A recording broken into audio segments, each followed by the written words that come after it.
So as covered in my recent review of the Clubsport Wheelbase, this is the wheel that I use for iRacing, and for anybody who's been following the channel for a while, you'll know that I have this attached to a Playseat Challenge, which isn't the most sturdy rig, although it does actually cope with it okay.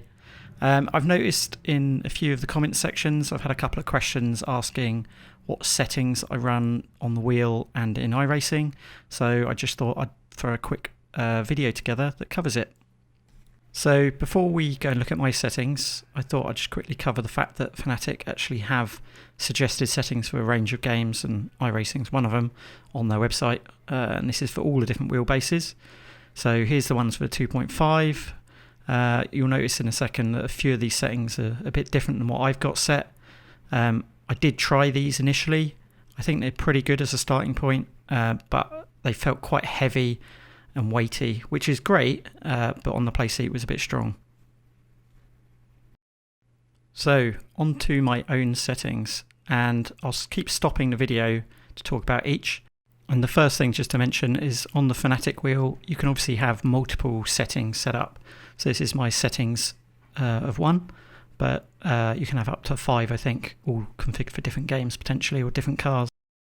So the first thing is sensitivity, and this is just basically the rotational amount of the wheel.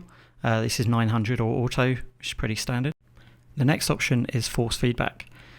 So I've got this at 80. Essentially this setting is like a master force feedback level. How strong do you want the motors to work? So yeah, I've got it at 80. If I find a car's particularly heavy, I can put it down. If I find it's a bit light, I can put it up. It gives me a bit of wiggle room. The next setting is shock vibration. This actually doesn't do anything unless your steering wheel has vibration motors inside it, and the game supports it. I've got it at 100, but equally I could probably have it off. It would make no difference. The next one is brake ABS, and it's very similar to the shock. If you're using pedals that support vibration, then by all means you can use them, otherwise it's pointless, so 100 or off. The next one is drift mode. So this affects how easily the wheel kind of rotates basically, and that you can turn it, a bit like power steering in a sense. I've got it at -3, which actually gives quite a heavy, weighty feel to it. So next one is force. It's not to be confused with the original force feedback one we did. Force is more or less saying what you want to accept from the game. So by taking 100, you're taking 100% of the force feedback stuff that's coming out of the game. So next one is spring. This is essentially the center spring and how much it wants to return to center. I've got it at 100. Some people might find that's too strong. This is up to people's different preference. It was obviously in their recommended settings, so I left it as it was. Similar to the spring, the damper. So this is generally how kind of weighty or heavy the steering feels. So I've left it at 100, which was the recommended again. But obviously if you feel the steering's too heavy, reduce this and it should turn a bit easier. So the next one, force feedback intensity. I've got it at 100. It's once again the default. It basically changes whether effect is very intense or very smooth.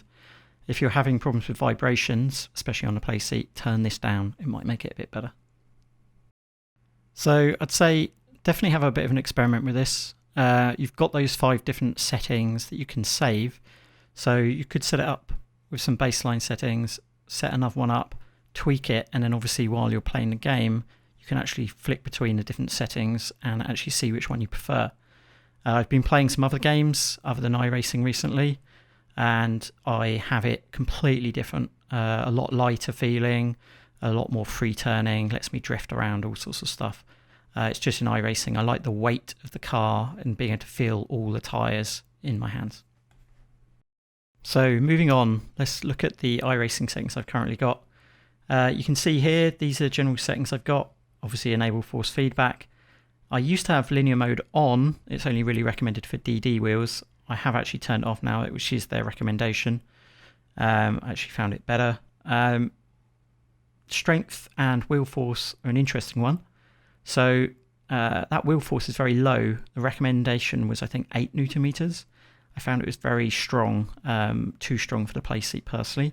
I've actually set it to 2.2, which might seem silly weak, but actually when you try it, it actually feels quite nice. We've got the damping and the min force set to 0. I think that's just because the Wheelbase kind of handles it within its own right.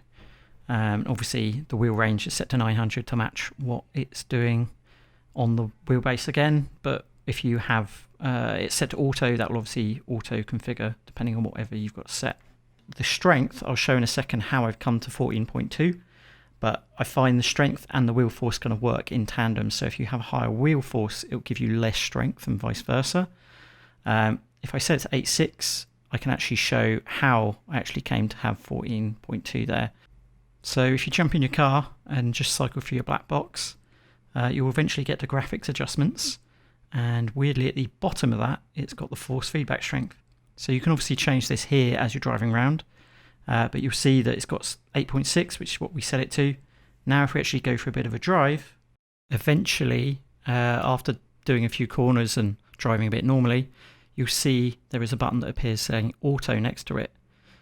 So if you click this button, it'll then automatically configure the force feedback strength based on how strong you've got everything else set, but also the best settings for this car so that it doesn't clip on force feedback strength. So each car that you use is going to have a different setting, and it's worth, before you drive it, jumping in, going to this menu, and then basically getting that auto button hit to actually pre-configure it for that car. So I think that covers the basics. If you've got any questions or anything else that I haven't covered, please put it in the comments. I'll try to help out as much as I can. Otherwise, thanks for watching, hope this helped, and I'll see you guys next time.